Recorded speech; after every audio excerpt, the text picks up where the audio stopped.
ang makalilimot sa tagpong ito.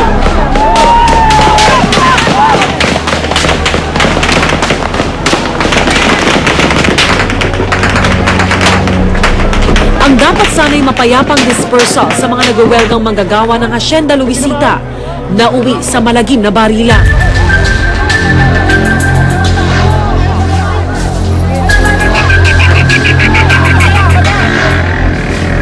Patay ang 6 na nagwewelga, samantalang mahigit 100 ang sugatan noong November 16, 2004.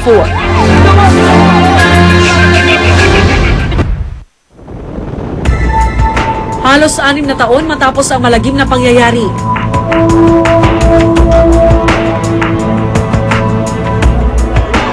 Ito ngayon ang tagpo sa hasyenda. Muling dumagsa ang mga manggagawa pero hindi para magwelga, kundi para sa isang referendum.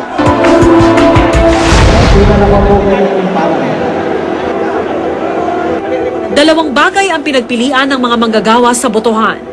SDO o Stock Distribution Option o Land Distribution o pamamahagi ng lupa. Bago bumoto ang isang taga-hasyenda, ipinaliliwanag ng mga volunteer ang pagpipilian. Simple lang ang paliwanag nila. Mamimili po kayo kung SDO po ba, balik trabaho at pera, o lupa po doon. Alin po ang pipiliin po ninyo? Balik trabaho. Dito po kayo pumirma kung ito po. May ibang tila handa na sa kanilang iboboto.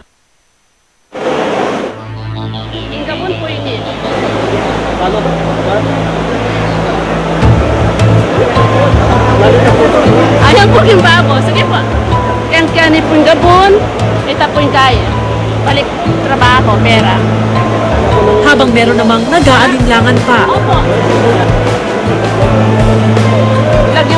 Sa takbo ng mga pangyayari, tila malinaw na kung ano ang pinili ng karamihan, ang SDO.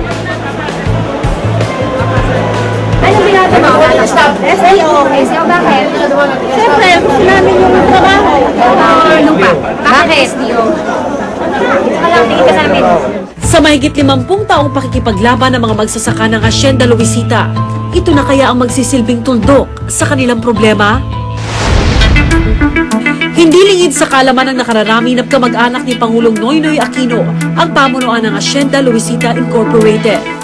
Sa katunayan, mismong ama ni dating Pangulong Cory Aquino at lolo ni Pinoy, si Jose Pepe Cojuangco, ang kauna-unahang Pilipinong naging may-ari ng Hacienda Luisita dekada 50 pa.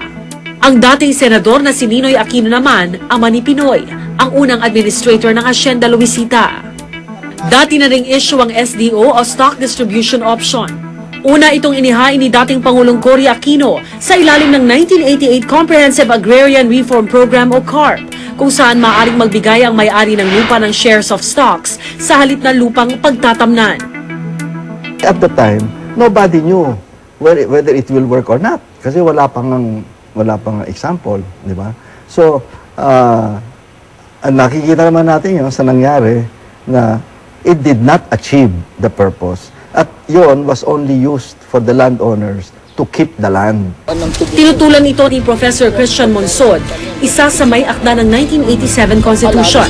Taliwas daw kasi ito sa tunay na layunin ng batas. Ang modalities niya ng agrarian reform, compulsory acquisition, voluntary offer to sell, at voluntary land transfer. In all three modalities, the farmer gets the land. Siningit itong stock distribution, maski na yan is against the spirit and the intent of the Constitution. Sa ilalim ng 1988 Comprehensive Agrarian Reform Program o CARP, nagsimulang makatanggap ang mga magsasaka ng Hacienda Luisita ng 3% production share ng buong kumpanya. Pero hindi naman lumagpas ang halagang ito sa 1,120 pesos kada taon. Pero sa kabila nito, nakatanggap pa rin sila ng ambon ng grasya. Sa ilalim pa rin ng 1988 CARP, ginawaran ang may 6,000 magsasaka ng mga residential lots na may sukat na 240 square meters sa loob mismo ng hacienda. Pero hindi ito naging sapat dahil unti-unting nabawasan ang kanilang trabaho at kinikita. Kaya noong 2003, hiniling nilang taasan ang sahod at bawiin ang stock distribution option sa patakaran ng Hacienda Luisita. Pero nauwi nga ang welgang ito sa madugong labanan noong 2004.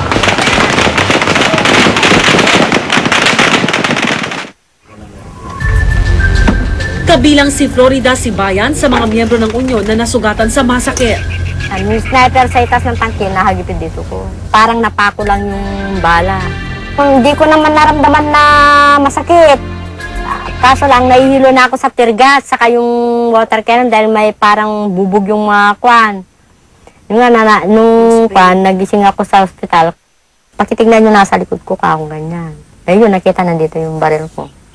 Yung bala. Habang buhay na raw niyang dadalhin sa alaala ang malagim na insidente.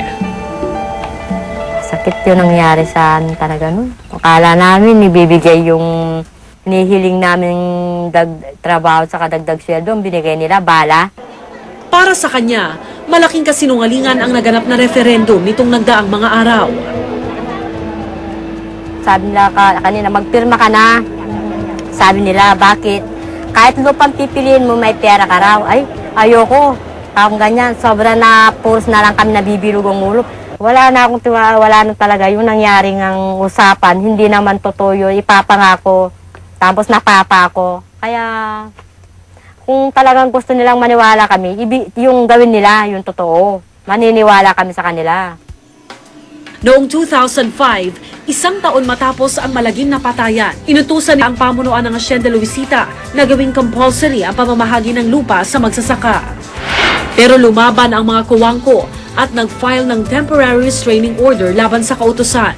Tuloy, lalong tumagal ang kaso at sa ngayon, nasa Korte Suprema na ito. Ayon sa tagapagsalita ng mga kuwangko na si Attorney Ligon, hindi nagbago ang dating nilalaman ng stock distribution option. Ang 4,120 na agricultural land, ang may-ari na ngayon yan, Hacienda Luisita Incorporated. No? Sino ngayon ang may-ari ng Hacienda Luisita? Ang 67% ang company owned by the Kuwangkos and the 33.3 or 296 to be exact, ang mga farm workers.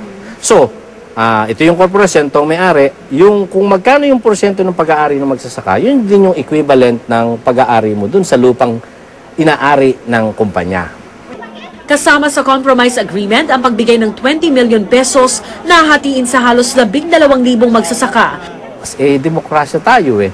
Maaaring ayaw mo nung desisyon ng majority, pero hindi mo pwedeng idikta yung desisyon ng iilan.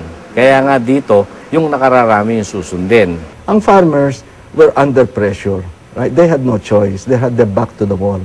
Number two, yung farmers were not fully informed of their options. No? So, how can this be considered a free choice of the farmers?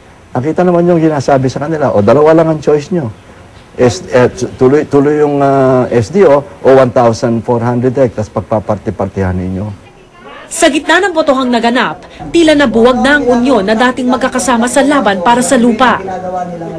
Sa isang banda, ang elected official ng United Luisita Workers Union na si Noel Malyari na panig sa pamamahagi ng stock sa magsasaka. Nagkaroon nga ng compromise settlement agreement na hindi maagrabyado yung tao at hindi naman agrabyado rin ang pamunuan ng HLI.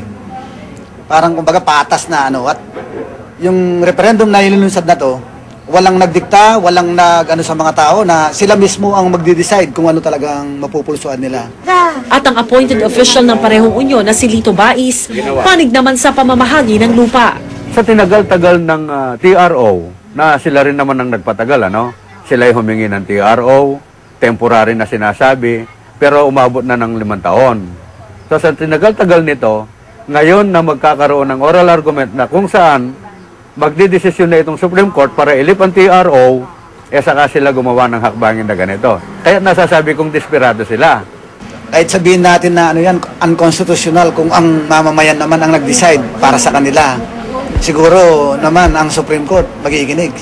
May perang involved sa kanilang panlilinlang. Ang sinasabi nila, kailangan na kayong pumirma dahil sa Webes, ibibigay na yung mga pera ninyo.